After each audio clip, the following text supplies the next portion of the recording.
Nako, napakatagal ko pong hindi nakagawa ng content, mga kadogo. Pasensya na po kayo. And, medyo na-busy lang po. And 2 days kasi kung may trangkaso. So mga kadogo, ang i-discuss ko ngayon is about dun sa isa nating caller. Si Ma'am Lian ng Malabon. Tumawag po siya sa akin, actually kagabi pa, alam masama pakiramdam ko, hindi ko po masagot. And isa po nating subscriber, nag-comment din po sa isa ko pong vlog. So, in short po, meron po silang gustong i-discuss ko daw. Same sila ng gustong itanong at gusto nilang i-discuss ko through my vlog. Nakadogo, itong mga katanungan nila talagang napapanahon at ako'y nagwo-worry dahil pagtingin ko sa sarili kong group, may sarili po akong group, yung Siberian Husky Metro Manila PH. Ako pong admin doon, nireview ko po, ang dami pong ganito ang problema. And nanood-nood na rin ako sa ibang vlogger, animal vlogger, dog vlogger. Meron din silang ganitong may kontra na problema mga kadoga. Alam niyo po kung ano to? Actually, na-discuss ko na po ito sa dati kong mga vlogs. Yung pong Ehrlichia, or yung mababang platelet ng ating mga alaga, mga kadugo. Yung po yung gusto nilang i-discuss ko, bakit daw po nagiging ganon, at some cases, severe yung nose bleeding. So, Ma'am Lian and Sir Ramona, sa inyo po, sa inyong mga viewers ko, especially sa mga bago, mas maganda po kung meron pong bleeding,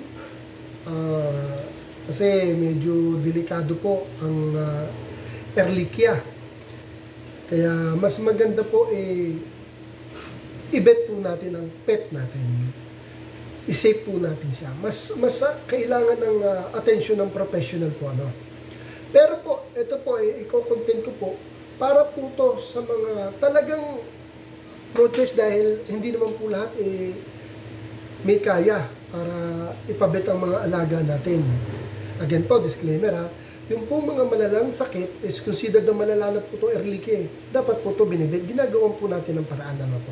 So ito po, i-discuss ko po ito para po ito dun sa mga walang pambet at no choice. Nakagaya ko, hindi naman po tayo laging may pambet.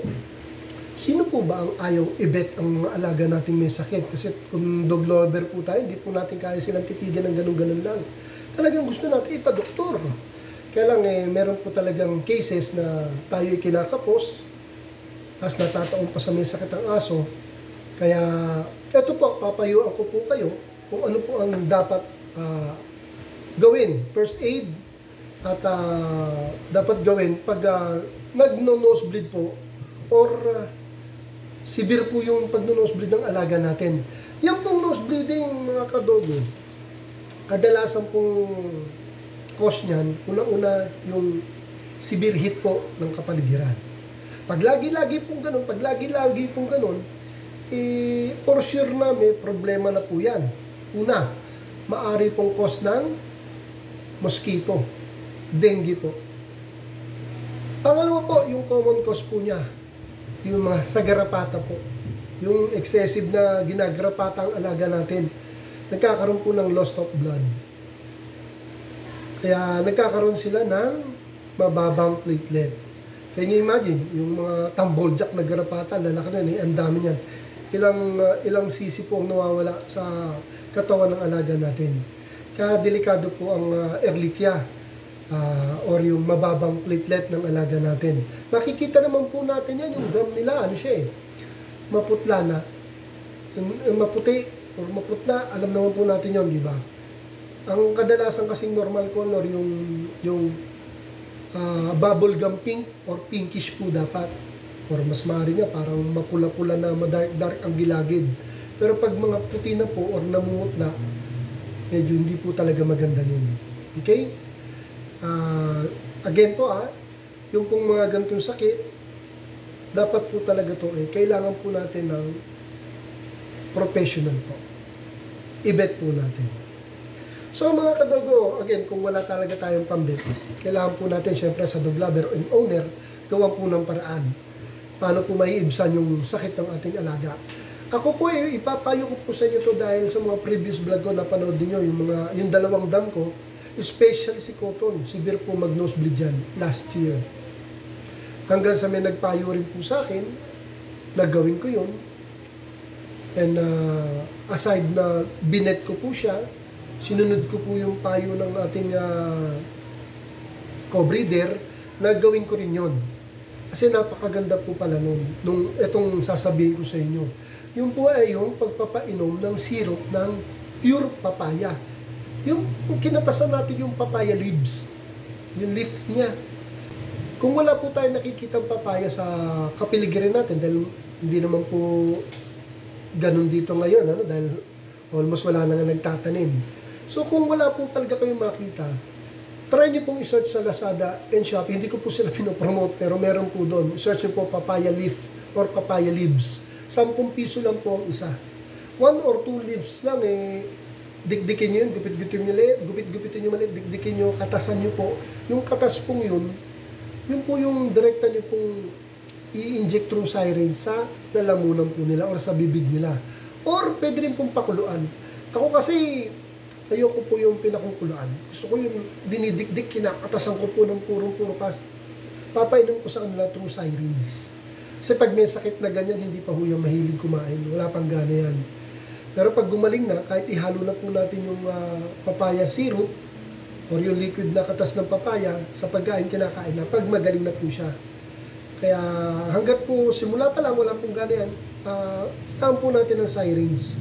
Yung ganyan syringe, mga ganito karami po, mga kalahati, painom po natin maga, tanghali, gabi. Pero syringe, ganun po, dahan-dahan lang, baka mabilao ka naman. Ang laki pong tulong ng papaya. Proven na proven ko po yan.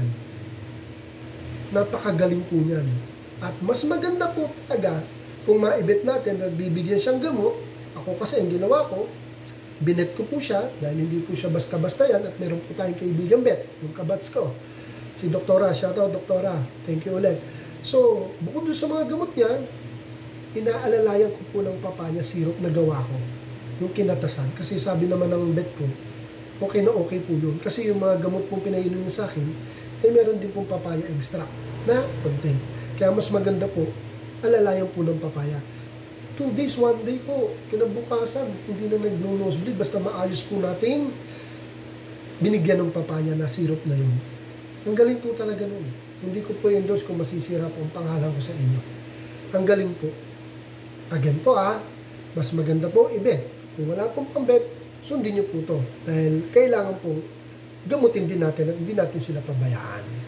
Bukod po dun sa papaya, kailangan po natin silang i-force feed. Kailangan hindi mawala po resistensya nila. Dahil pag mababa ang platelet, mahina talaga resistensya niyan. Baka magtuloy-tuloy.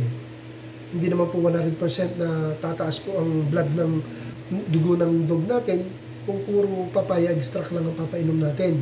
Pure papaya extract.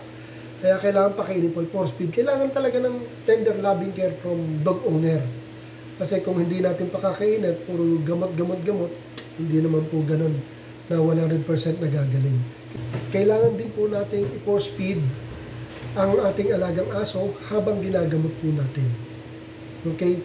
So sa'yo, sermon ng Laguna and si Ma'am Lian ng Malabon.